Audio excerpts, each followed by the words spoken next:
Құлағынан наушнигі түспейтін, қызы жоқ болса да қайғырып музыка тыңдайтын, барлық өлеңді жатқа білетін, көңілі поэзияға толы меломан досыңа жібер, осы видеоны көрсін.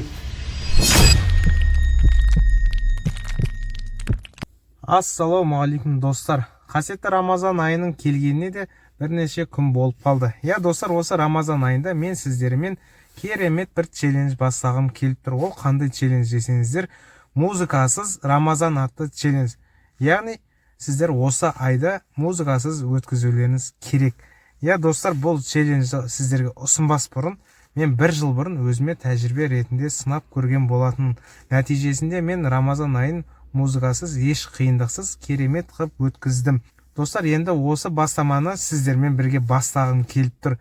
Араларыңыздан кім бастағысы келеді, сол реакция арқылы өзінің ниетін білдіріп кетсін. Ал бастамайтындар болса, хотя бы тырысып көрсін.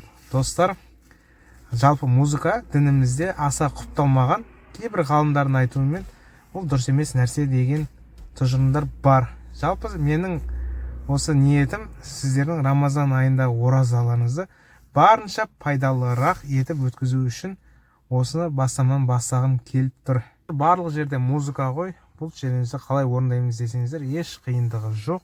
Жалпы сіз сапарда немесе таксиде отырған кезде жүргізуші қосып қойған музыка саналмайды. Және де үлкен ойын-сауық кешендеріндегі, торговый центрдегі музыкалар саналмайды. Бастысы сіз өздігіңізден музыканы іздеп тыңдамасаңыз болғаны. Мінекей шарттары өте оңай. Айтпақ сіздерге лайфхак айта кетейін.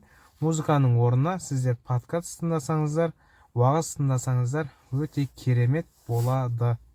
Ал енді достар, сіздерге сәттілік, оразаларыңыз қабыл болсын. Сондықтан осы видеоны